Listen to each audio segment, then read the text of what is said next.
오늘은 누가가 바라본 십자가입니다. 우리가 잘 알고 있는 것처럼 우리가 사도행전 말씀 계속 우리가 살펴보지 않았습니까? 헬라인 의사 누가입니다. 역사가이기도 하고요. 이 기록 연대는 AD 70년에 예루살렘 성전이 이제 멸망을 합니다. 이제 그걸 기점으로 그 전이냐 후냐인데, 그 전이라고 보는 학자들이 있고 그 후다라고 바라보는 학자들이 있어요. 그 이전으로 바라보면 AD 한 60년에서 한 63년 정도도 되고요. 아예 그 이후다라고 생각을 하면 75년 정도, 70년 이후가 되는 거예요.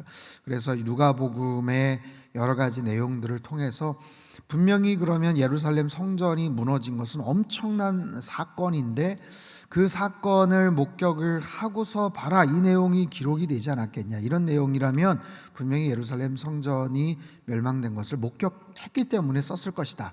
그러면 이제 그 이후로 보는 거고, 아니다, 이건 꼭 그 목격을 안 했어도 이렇게 쓸 수가 있는 것이다 하면은 이제 그 전이에요. 근데 이제 여러 가지 내용들을 가만히 추정을 해보면, 이제 사도 바울과 계속해서 동행을 했던 누가가 사도행전 24장 후반부에 보면은 사도 바울이 가이사랴에서 붙잡혀서 2년 동안 거기서 이제 감옥 생활을 하거든요.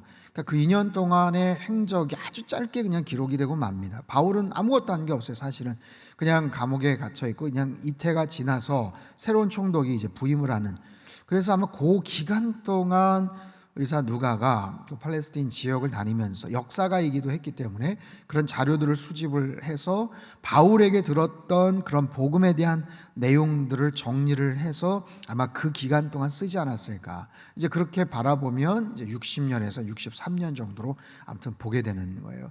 근데 이 부분은 여러 가지 학설이 있으니까 기록 연대는 그 정도로 아시면 좋고, 수신인은 이제 헬라인 이방인들을 위한 거고, 예수님의 모습은 인자, 이렇게 사람의 모습으로 이 땅에 오신 예수님, 마태가 왕의 모습을 기록했고 마가가 종으로 이 땅에 오신 예수님의 모습을 조명을 했다면, 이제 의사 누가는 인자의 모습, 사람의 모습으로 이 땅에 오신 예수님의 모습을 기록을 합니다. 이 특징은 데오빌로 한 사람을 향한 복음서이고요. 우리가 요즘 살펴보는 사도행전 함께 기록을 합니다. 누가복음과 사도행전은 하나의 세트입니다. 1권, 2권과 같은 그런 것이고, 성령과 선교에 대한 강조가 많고 특수 자료가 가장 많은 복음서입니다.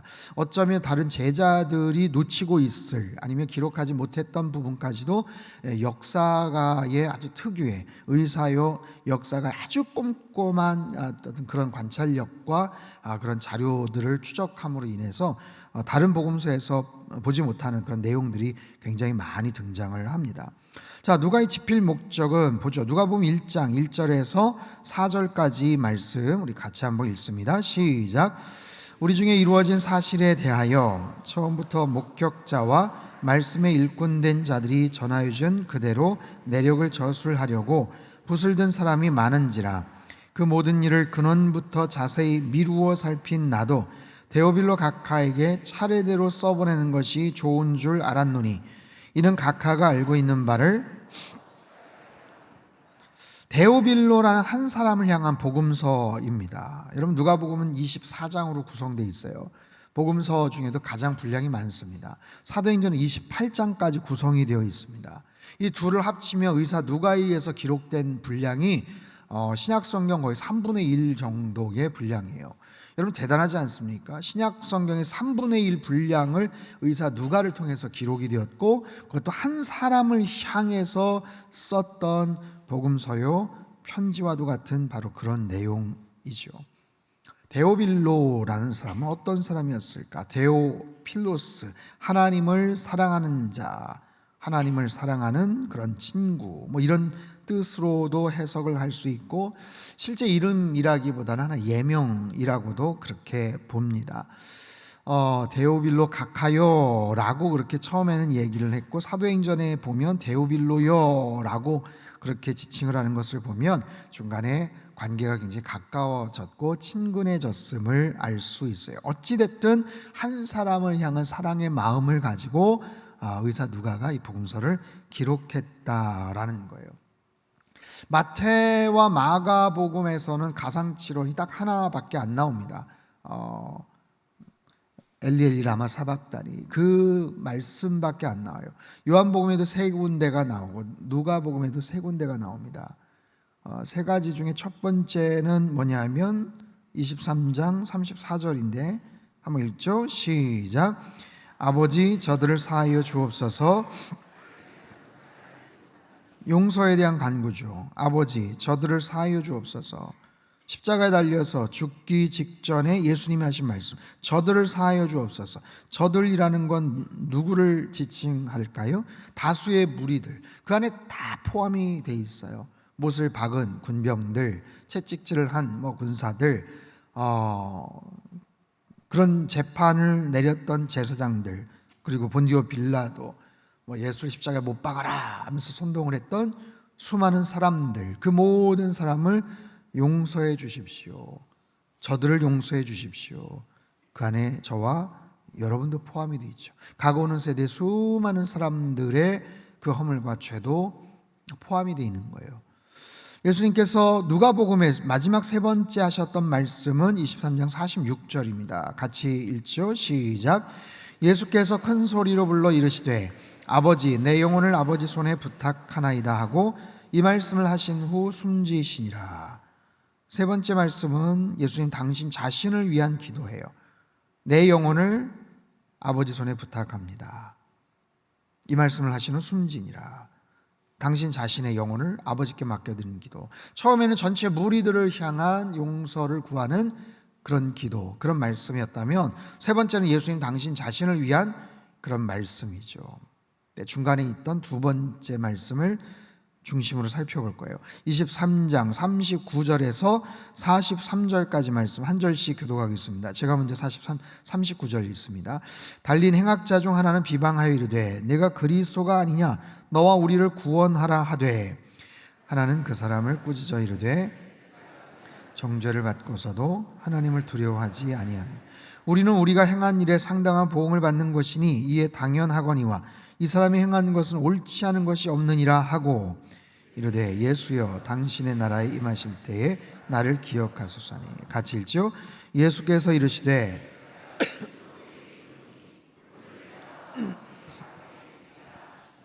자 보세요. 한 죄인을 향한 예수님의 이거는 간구가 아니라 선포입니다. 오늘 내가 나와 함께 낙원에 있으리라 하는 선포예요.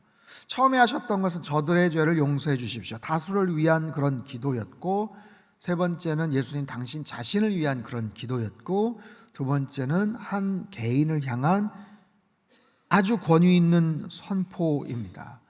의사 누가가 한 사람을 향해서 복음서를 기록했고 사도행전을 기록했던 것을 생각을 해보십시오. 한 사람을 향한. 예수님도 그 십자가성에서 한 개인을 향한, 한 죄인을 향한 주님의 말씀, 내가 진실로 내게 이르노니 오늘 네가 나와 함께 낙원에 있을 것이다. 내가 진실로 너에게 이른다. 내가 누구예요? 예수님이죠. 예수님이에요. 주체가 누구예요? 예수님이에요. 여러분, 사람들이 볼 때는 그냥 사형수입니다. 온 몸에 피범벅이 된 그냥 유대 젊은 청년이에요. 30대 초반에 사형수. 이제 숨이 막 넘어갈지 모르는 정말 비참한 상황에서 십자가에 달려 있는 바로 그런 존재, 바로 그런 예수님. 사람들이 볼 때는 정말 보잘것없는 외양의 그런 존재이지만, 그러나 실제로 그분은 하나님의 아들이시죠. 메시아죠. 세상의 주관자가 되시고 천국의 주인이 되시죠. 강도가 말하는 당신의 나라에 들어가실 때 당신의 나라, 이 강도가, 십자가 앞에 강도가 어떤 인식을 가지고 그 낙원에 대한 이야기를 했는지는 모르겠지만 당신의 나라라고 고백했던 것은 정말 대단한 통찰입니다. 당신의 나라, 정말 그 나라를 소유하신 분, 그 주인이 되시는 분, 내가 진실로 너희에게 이르노니, 너에게 이루는 분명한 확신을 담아서 선포하시는 거예요. 사람들이 그냥 인간적인 눈으로 볼 때는 보잘것없는 사형수에 불과하지만 정말 그 천국을 소유하시고 호령하실 수 있는 그 존재가 너에게 너는 누구예요? 십자가 옆에 두 강도 중에 한 사람, 두 강도 중에 한 사람, 오른쪽 왼쪽에 강도가 있습니다. 처음에는 성경에 두 사람이 다 예수님을 욕했다고 하지만 어쨌든 마음이 바뀌었어요. 양쪽에 매달려 있죠. 이 강도가 어떤 짓을 했는지 몰라요. 그 사람들의 프로필에 대해서는 모릅니다. 여러 가지 주장들이 있지만 어쨌든 성경만을 가지고 근거로 했을 때, 여러분 의사 누가 굉장히 촘촘한 사람이고 아주 치밀한 그런 사람인데 성경에 누가복음에도 기록이 안 돼 있다면 그냥 하나의 썰일 수도 있는 거죠. 근데 어찌 됐든 그 두 사람은 십자가 달려 죽을 수밖에 없을 만큼의 정말 악한 짓을 했던 사람이죠. 보통 죄를 짓는다고 십자가형에 처해지지 않습니다. 이건 보통 죄가 아니에요. 아주 골치 아픈 정치범이나 사람을 여러 사람을 죽인 그런 사람, 아니면 큰 피해를 입힌 그런 악질에 속하는 그런 범죄자일 겁니다. 그에게 주님께서 낙원에 대한 보장을 하시는 거예요. 근데 이 사람도 참 마음이 특별한 게, 예수여 당신의 나라 임하실 때 나를 기억하소서. 당신의 나라, 어떻게 이런 마음이 생겼을까, 이런 고백을 했을까가 참 의문이지만 어찌됐든 마지막 순간에 그는 소망을 담아서, 마지막 순간에 여러 가지 소망이 있겠지만, 육체적인 소망, 다른 여러 가지 모습의 소망이 있었겠지만 정말 중요한 그런 소망을 바로 고개를 돌렸을 때 옆에 달려 있으신 예수님에게 그 소망을 말하는 거예요. 당신의 나라 임할 때 나를 기억하소서. 반대편에 있는 그 죄수에게도 꾸짖죠. 우리들은 마땅히 죽을 죄를 지었기 때문에 이 자리에 매달렸고 우리가 죽어 마땅한 것이지만 이 사람이 행한 것은 옳지 않은 것이 없다. 본래 예수님에 대해서 알고 있지 않았을까? 예수님에 대한 많은 정보를 듣고 있지 않았을까? 그런 상황에서도 너무 고통스러운 그런 십자가형에 처해지니까 그 마음속에 있는 분노와 그런 막 아픔과 이런 부분들을 가지고 푸념을 하듯이, 투정을 부리듯이 예수님에게 다른 강도처럼 같이 욕을 하지 않았을까? 그러다가 문득 정신을 번쩍 차리고 그 고통이 마비가 되면서 어느 정도 잠잠해졌을 때 그제서야 이분에 대한 이야기, 이분에 대한 그런 다른 사람들이 여러 가지 반응을 생각하면서 자기도 매달리지 않았을까. 그러면서 이 십자가 옆에 강도는 놀랍게도 죄에 대한 인식을 했다라는 거예요. 그 죄에 대한 인식. 너는 그 옆에 건너편에, 우리는 마땅히 죄에 대한 대가를 받는 거지만, 죽어 마땅한 존재지만 이분은 이렇게 죽으실 만한 죄인은 아니다 하는 것에 대한 인식을 하면서 자신을 긍휼히 여겨달라고, 당신의 나라 임할 때 나를 기억하소서. 나를 기억하소서. 여러분, 기억이라는 단어에 모든 하고 싶은 말이 다 들어가 있는 거예요. 나를 용서해 주십시오. 나를 구제해 주십시오. 나를 긍휼히 여겨 주십시오. 나를 불쌍히 여겨 주십시오. 이 안에 다 담겨져 있어요. 콕 집어서 죄에 대한 용서, 이런 고백이 있진 않지만 여기에 다 담겨져 있는 거예요. 여러분, 이 십자가 옆에 이 강도, 그를 향한 예수님의 그 사랑, 여러분 그 간절함, 그 마음, 십자가에 달려서 그 마음을 갖게 되는가? 여러분, 우리가 고난주간을 맞이해서 어제도 그런 말씀을 드렸지만 십자가에 대한 다양한 것들을 우리는 생각을 해야 돼요. 여러분 보세요. 앞으로 우리가 하나님 나라에 들어갈 때까지 몇 번의 고난주간을 맞이할까? 그럼 몇 번의 고난주간을 맞이하겠어요? 30번? 50번? 10번? 여러분, 그 기간 동안 우리가 십자가를 묵상한다고 한들 내가 십자가는 통달했습니다, 십자가는 마스터했어요, 천국에 가서 그렇게 얘기를 하실 자신이 있으세요? 예수님, 적어도 제가 제 신앙은 굉장히 보수적이고 십자가 신앙에 꽉 들어차 있는 그런 기본적인 어떤 믿음을 갖고 있었기 때문에 다른 어떤 사람보다 십자가에 대한 책도 많이 읽고요, 묵상도 많이 읽고요. 십자가에 대해서는 끝내줍니다. 제가. 여러분 그렇게 자신 있으세요? 여러분 그렇지 않아요. 네, 그렇지 않습니다. 그 십자가에 대한 부분은 정말 가끔 그런 해외 투표 있잖아요. 필리핀이나 어디 이런 데 직접 예수님 고난을 체험하겠다 해서 진짜 못을 막 받고 그렇게 매달리는 그런 의식 같은 것도 한다고 하지만, 여러분 우리 중에 어느 누가 그런 의식, 야 내년에 한번 나 그거 한번 해볼란다, 그런 분 누구 있으세요? 말씀하십시오. 한번 만들어 보겠습니다. 어디 한 부분이라도 좀 이렇게 없잖아요. 예, 없잖아요. 우리가 죽었다 깨도 예수님의 십자가에 대해서는 100분의 1, 1000분의 1, 만분의 1도 여러분 다 체험하지 못합니다. 마스터했다고 말할 수 없어요.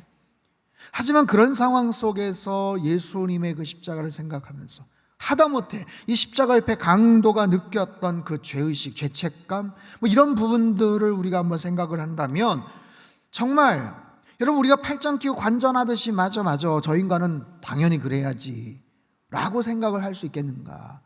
여러분 이 십자가 옆에 강도가 그런 간절함을 가지고, 그런 절박함을 가지고 예수님에게 그런 요청을 했다면, 여러분 우리도 마찬가지 아니에요?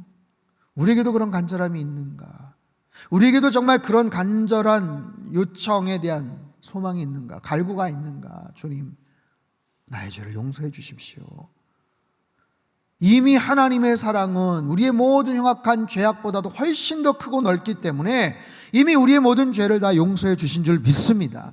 하지만 그럼에도 불구하고 이미 용서해 주셨지라고 생각하고 탈탈 털어버리고 망각해버리는 게 아니라, 그럼에도 불구하고 늘 가슴을 치고 회개하는 마음으로 성전 앞에 가서 머리를 들지 못하고 기도했던 세리와 같은 그런 마음이 우리 안에 있어야 된다라는 거예요. 주님, 여전히 우리는 죄인이고 여전히 우리는 십자가의 은혜가 필요하고, 생각해보면 주님께서 나의 죄를 다 사해 주셨지만 여전히 나는 정말 주님 아니면 죽어 마땅한 그런 존재입니다.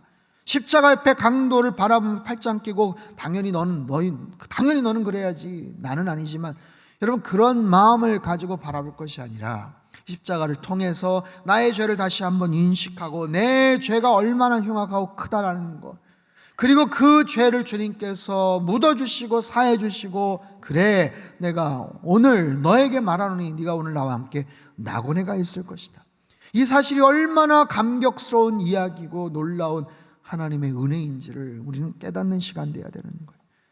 그래서 십자가를 생각하면서 우리도 마찬가지 가슴을 치면서, 주님 저의 죄를 긍휼히 여겨 주십시오, 저를 용서해 주십시오, 저를 불쌍히 여겨 주십시오. 그렇게 죄와 싸우면서도 늘 넘어지고 실수하고 좌절하고 후회하고 내가 왜 그랬을까 맨날 그러는 나의 연약한 의지를 주님 불쌍히 여겨 주십시오. 그런 마음이 우리 안에 있어야 된다는 거예요. 주님 말씀하십니다. 오늘 나와 함께 낙원에 있을 것이다. 오늘 나와 함께 낙원에 있을 것이다. 여러분 그 오늘이라는 시간은 어떤 시간입니까? 예수님께서 이 말씀을 하시고 나서 몇 시간 있다가 운명하셨는지 우리는 가늠할 수 없어요. 그래봐야 6시간 안에 다 하셨던 말씀입니다. 그래봐야 한 2시간, 1시간, 얼마 남지 않아. 오늘이라는 그 시간, 정말 마지막 시간이죠. 예수님에게도 마지막 시간이고 그 강도에게도 마지막 시간이에요. 마지막 시간이에요. 이 땅을 살면서 누릴 수 있는 마지막 시간, 이 땅을 살면서 호흡할 수 있는 마지막 시간. 여러분 사랑하는 가족의 마지막 임종하는 장면을 지켜보신 적이 있으세요? 마지막 호흡을 깔딱이시면서 돌아가시기 직전에 갑자기 눈을 뜨시고 사람을 알아보시고 누군가에게 말을 하고 손주를 보면서 이렇게 미소를 지으시고 회복되시나 보다? 그렇지 않아요. 되게 마지막 시간, 마지막 기운을 다해서 그렇게 잠깐 반짝하시다가 이제 곧 운명하시죠. 그래서 간호사들이나 거기 관련된 전문가들은 보면 이제 곧 숨이 끊어지시겠구나. 여러분 예수님도 어쩌면 마지막 그런 시간이에요. 이 지상에서의 그 마지막 시간, 그 강도도 마찬가지죠. 하지만 오늘이라는 그 시간은 천국에서의 첫 시간이죠. 천국에서 만나게 되는, 영원으로 이어지는 첫 번째 그 시간. 여러분, 강도에게 있어서 그 시간은 얼마나 감격이고 은혜입니까? 그 마지막 시간을 주님과 함께, 영원으로 이어지는 천국에서의 첫 시간을 주님과 함께, 이게 얼마나 놀라운 은혜입니까? 가장 고통스럽고 가장 고독하고 가장 외로울 수 있는 그 시간을 주님과 함께. 여러분, 그 마지막 시간 얼마나 두렵겠어요. 예수님 알지 못하면 얼마나 두렵겠어요. 평생 내 의지대로 내 욕심대로 마음껏 살고, 나는 교회 다니다는 얘기하지만 나는 종교에서 자유한 사람이야, 나는 내 자신을 의지해 라고 그렇게 호언장담하는 사람이라도 마지막 순간 그 이후에 대한 보장과 준비를 하나도 해놓지 않은 사람들은 얼마나 두려워하는지 몰라요. 네, 그런 상황 속에서 그럴 수 있는 마지막 시간, 주님이 곁에 계시고 주님이 동행하시고 주님이 함께 하신다는 이 사실이 여러분, 그 십자가 앞에 강도에게는 얼마나 큰 은혜요 다행이냐라는 거예요. 수술대 들어가기 전까지도 어떤 사랑하는 가족이 내 손을 잡고만 있어도 그래도 의지가 되는데, 여러분, 마지막 그 순간 주님과 함께 했었던, 네가 오늘 나와 함께 낙원에 있을 것이다. 천국이죠. 영원한 복락이죠. 그 피 튀기는 십자가에서 마지막 시간을 지나고 나면 새로운 공간, 새로운 장소로 이동하죠. 지금 현재 있는 곳은 십자가입니다. 십자가, 가장 비참하고 가장 끔찍하고 가장 흉악하고 험악한 그런 장소죠. 소위 말해서 지옥을 경험하는 그런 장소죠. 그런데 그곳에서 천국으로 나아갈 수 있다는 거예요. 천국으로 이어질 수 있다라는 거예요. 이것이 얼마나 놀라운 은혜입니까? 여러분, 그 건너편에 있는 또 다른 강도를 한번 생각해 볼까요? 끝내 예수님을 조롱하고 모욕하고 결국에는 자신의 죄값을 받습니다. 그는 자신의 죄 가운데 죽게 돼요. 그 장소가 지옥이고 그 장소가 고통이죠. 근데 그에게는 더 끔찍한 장소가 기다리고 있습니다. 그 십자가보다 더 처참한 장소로 그는 이동하게 될 겁니다. 반면에 용서를 구했고 긍휼을 구했던 그 강도는 낙원에 갈 수 있는 은혜를 입습니다. 여러분, 얼마나 상반됩니까? 놀라운 사실이죠. 어디에서? 십자가 위에서. 십자가 위에서 낙원에 갈 자와 그렇지 않은 자가 구분이 되더라는 거예요. 둘 다 똑같은 흉악한 죄를 짓고 살았어요. 십자가 죽어 마땅한 죄를 짓고 살았어요. 근데 그 죄로 인해서 조금 더 경중을 보니까 얘는 지옥으로 가고, 얘는 지옥보단 약간 좀 덜 힘든 데로 가고, 아니면 억울한 면이 많아서 그냥 패스, 천국으로 가고. 그게 아니라 여러분, 십자가 위에서 결정이 되더라고요. 십자가 위에서 그의 평생의 삶이 거짓되고 잘못되고 모순되고 많은 사람들에게 피해를 끼친 정말 후회가 되는 인생인 건 맞지만, 여러분, 천국과 지옥이 결정된 곳은 다른 곳이 아니라 십자가 위였다라는 사실을 우리는 꼭 기억하셔야 돼요. 꼭 기억을 하십시오. 십자가 위에서 십자가를 통과할 때 양갈래로 나눠진다는 거예요. 그의 평생의 모습으로 인해서 주변 사람들에게 존경을 받고 칭찬을 받고 또는 무시를 당하고 사람들에게 욕을 먹을 수도 있겠지만, 여러분, 그 평생의 70년, 80년, 100년을 살아왔던 그 인생의 모든 기록과 그 레코드, 그것으로 인해서 경중이 나눠지고 그것으로 인해서 천국과 지옥이 나눠지는 것이 아니라, 결국에는 십자가를 어떻게 통과했느냐에 따라서 그 십자가에서 누구는 천국으로도 갈 수 있고 누구는 더 흉악한 지옥으로도 갈 수 있더라는 거예요. 저와 여러분은 어떤 존재입니까? 여러분, 그렇기 때문에 십자가를 통과하고 십자가를 경험한다는 것이 얼마나 큰 은혜인지 몰라요. 여러분, 십자가는 무서운 심판의 도구이지만 천국을 들어가는 그 죄인에게, 강도에게 있어서는 말할 수 없이 감격스러운 은혜의 통로였다라는 사실. 뒤집어 말하면 그 강도는 십자가에 달리지 않았으면 천국에 들어갈 수 없었던 거예요. 십자가에 달렸기 때문에 오히려 천국에 갈 수 있었던 겁니다.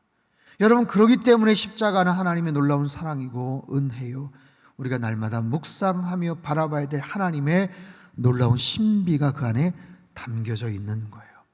여러분, 이것이 얼마나 기가 막힌 반전입니까? 십자가를 짊어졌기 때문에 예수님을 만날 수 있었다. 아니, 죽어 마땅한 그 자리가 영생으로 이어졌던 은혜의 자리였다라는 거죠. 여러분, 십자가는 인간이 고안해낸 가장 잔인한 형틀입니다. 가장 지독한 고통의 장치입니다. 하지만 하나님께서 우리에게 베풀어 주신 것은 천국에 들어갈 수 있는 놀라운 은혜의 통로가 되기도 하더라는 거예요. 여러분, 저와 여러분에게는 십자가가 구원의 통로요, 주님을 만나고 천국에 갈 수 있는 영생의 도구가 되는 줄 믿습니다. 우리는 십자가 옆에 강도와도 같은 그런 존재예요. 십자가형을 받아 죽어 마땅한 그런 존재입니다. 그럼에도 불구하고 십자가에서 주님을 만나고 십자가를 통과함으로 말미암아 우리에게 영생 복락을 허락해 주실 그 하나님, 그 주님의 사랑을 여러분 깊이 감사하고 찬양하며 살아가시기를 주님의 이름으로 축복합니다. 누가복음은 한 사람을 향한 마음에서 시작이 되었어요. 한 사람을 향한 마음. 의사 누가의 마음속에 있었던 한 사람을 향한 마음. 그래서 십자가 옆에 강도에게 하셨던 주님의 그 말씀에 대한 깊은 울림이 있고 통찰이 있는 거예요. 평생 사도 바울을 따라다녔던 의사 누가가 한 사람의 고귀함, 소중함을 그는 아마 깨달았을 겁니다. 아마 그것이 동기부여가 되어서 데오빌로라는 사람에게 편지를 썼을 것이고, 무엇보다도 한 사람을 향한 예수님의 마음을 깨달았기 때문에 그것이 가능했겠죠. 한 사람이 얼마나 소중한가, 아니 한 사람은 얼마나 미약한가, 얼마나 보잘것없는가. 여러분, 그 한 사람이란 그 틀 안에서 우리를 생각해 볼 때, 여러분 한 사람 한 사람, 여러분 스스로 어떻게 평가하십니까? 여러분, 내가 뭐 얼마나 하겠어? 나 한 사람 한다고 무슨 변화가 있겠어? 여러분, 때로는 굉장히 미약하고 보잘것없고 정말 어떻게 보면 정말 미천할 수 있는 그런 존재예요. 그러나 누가를 통해서 기록이 되었던 누가복음, 사도행전, 누가가 평생 바라봤던 사도 바울이라는 한 사람의 그 영향력, 정말 한 사람이 끼치는 영향력이라는 것은 실로 엄청나구나. 하나님께서 저 한 사람을 변화시켜서 소아시아와 유럽 지역에 그 엄청난 복음의 역사를 이루시는구나. 그 많은 업적을 남기시는구나. 그 많은 교회를 세우시는구나. 한 사람이 얼마나 소중한가 하는 것들을 깨달으며 그 한 사람의 소중함 생각하며 데오빌로 각하여 그는 복음서를 기록하고 편지를 씁니다. 여러분, 우리 한 사람은 어떤 한 사람입니까? 세상에서 바라볼 때 우리 한 사람 한 사람은 정말 보잘것없어 보이지만 하나님이 바라보실 때 우리 한 사람은 너무나도 소중한 존재. 그 마지막 순간에, 그래, 네가 오늘 나와 함께 낙원에 있을 거야 라고 말씀하실 정도 은혜와 사랑을 베푸실 바로 그런 존재. 여러분, 우리 모두는 그런 하나님의 놀라운 사랑을 받은 그런 귀한 존재인 줄 믿습니다. 내가 얼마나 소중한 존재인지, 나를 살리시기 위해서 주님께서 십자가에 달려 죽으실 수밖에 없었다는 사실을 늘 기억하며 감사하며 살아가셨으면 좋겠어요. 고난주간을 통해서 십자가를 더 깊이 묵상하시고 주님께서 바라보시는 내 한 사람이 얼마나 소중한 존재인지를 다시 한번 기억하며 주님 앞에서 더 뜨거운 감사의 고백을 드리시고 하나님께서 기대하시는 그런 귀한 한 사람 한 사람으로 그렇게 신실하게 살아가는 저와 여러분 삶이 되시길 주님의 이름으로 축복합니다.